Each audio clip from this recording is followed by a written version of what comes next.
Hello guys, Arnell here. This is going to be a video about how do you know that something is for you? How do you know that a person is for you? Or a thing is for you? You know because you go through a range of emotions.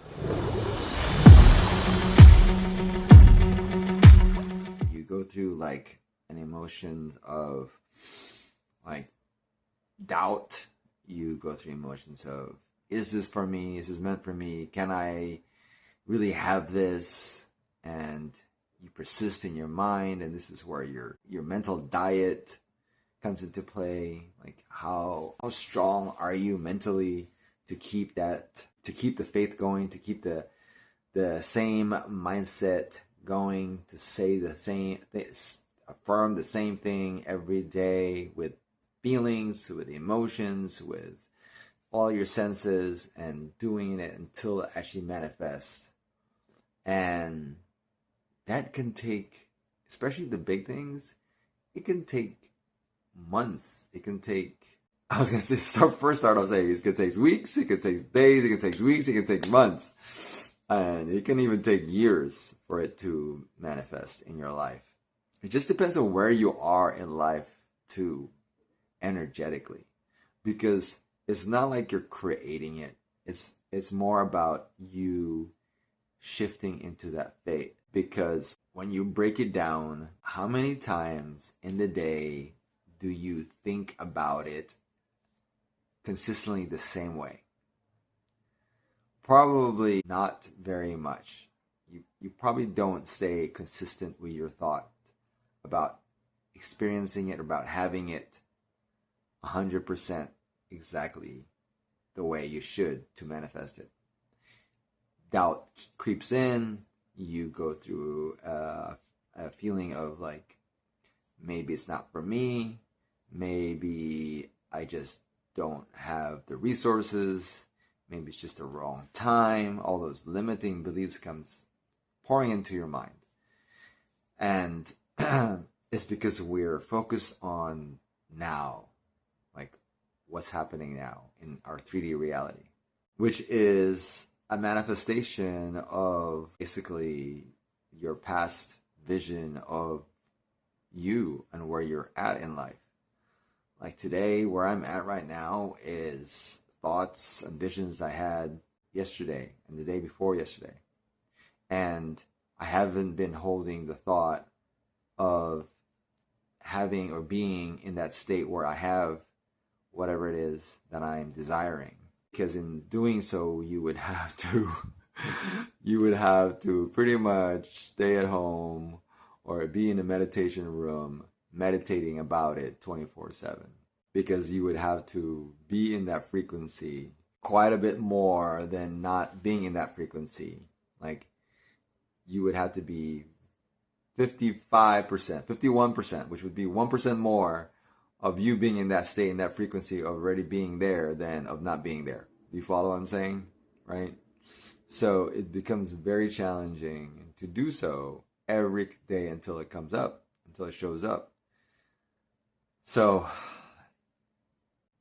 how do you know if it's meant for you, right? If it's yours? Well, first thing is, number one, it's a desire that's come to you. And when you thought about it, you're like, wow, that would be really nice to have, right? There's this sort of tingling sensation, this positive energy about having it.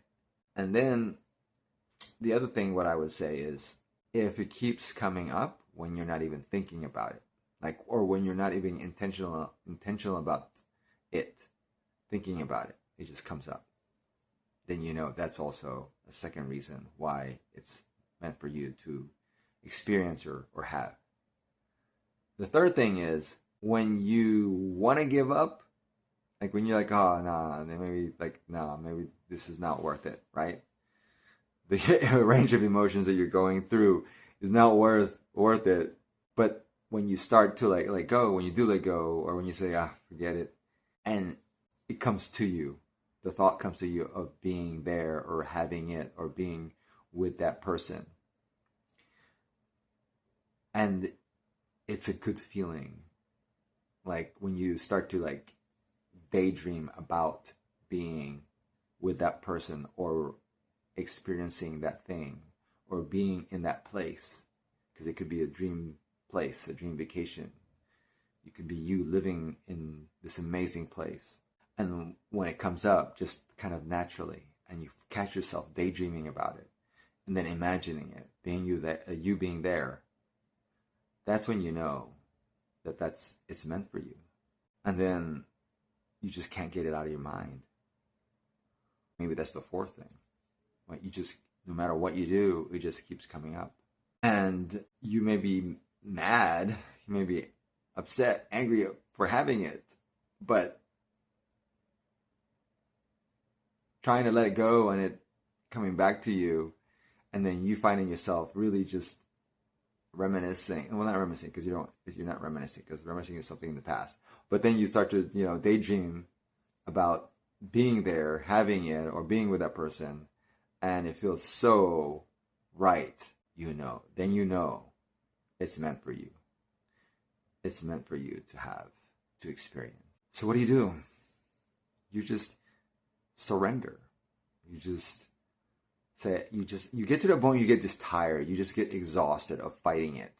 And you just say, you know what? I am just going to go with the flow. And when it comes up, I'm not going to fight it, because when you fight, you get more frustrated. So rather just continue to imagine it. Like, yeah, that'd be so amazing. Like, if it happened. Just come from a very lighthearted place. And because as I was laying down trying to take a power nap, I just found myself wide awake, like full of energy, but I'm tired. I could feel I'm tired, like I could sleep, but I can't sleep.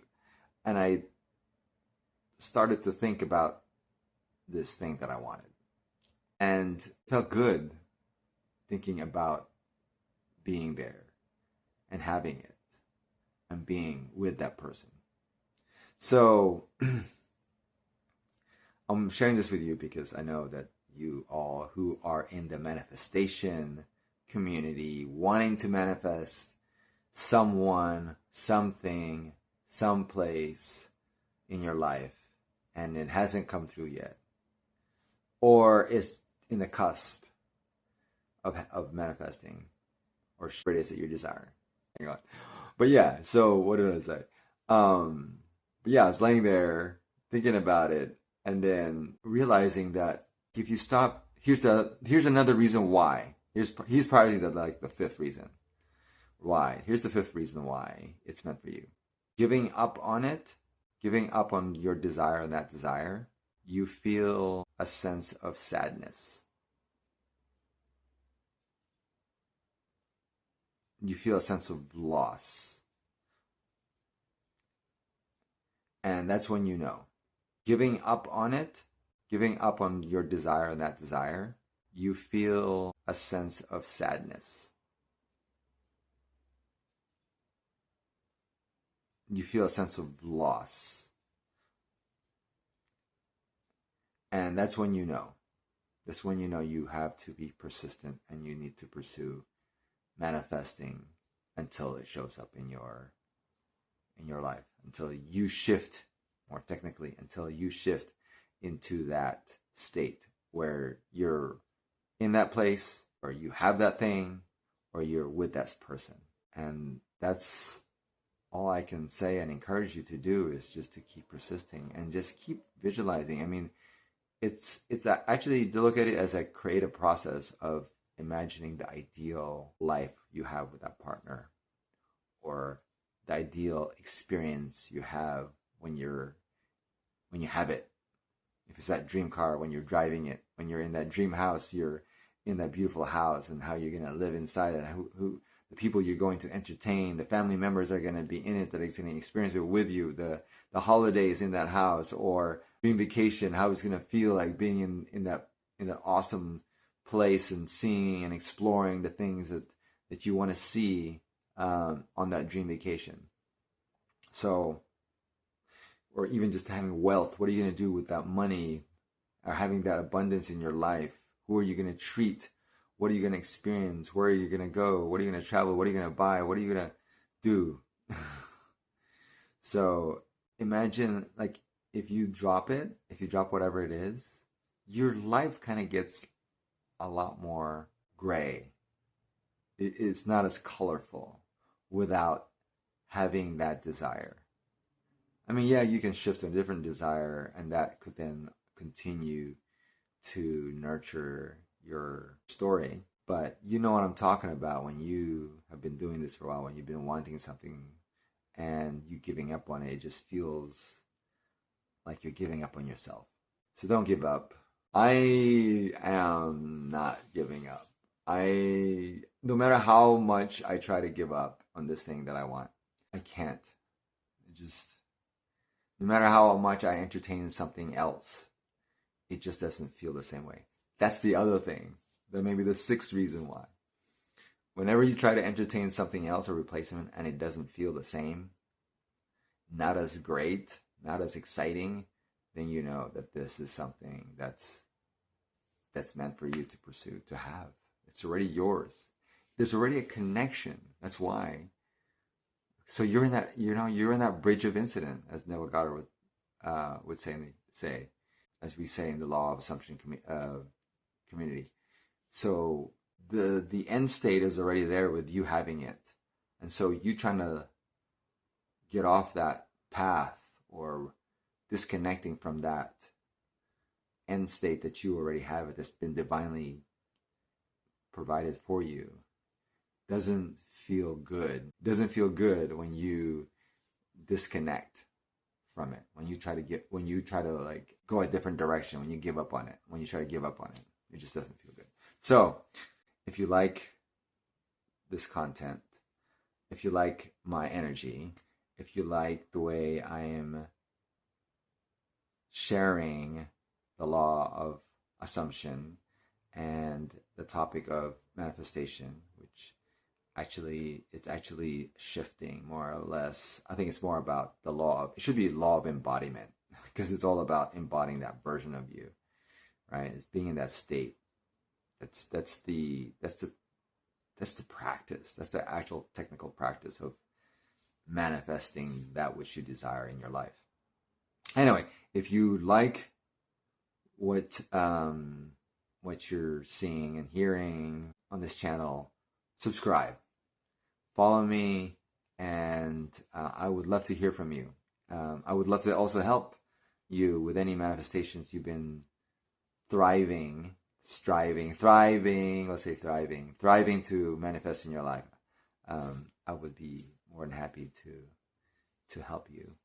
And if you need a little help, if you want a one-on-one coaching, there's a link to my Calendly.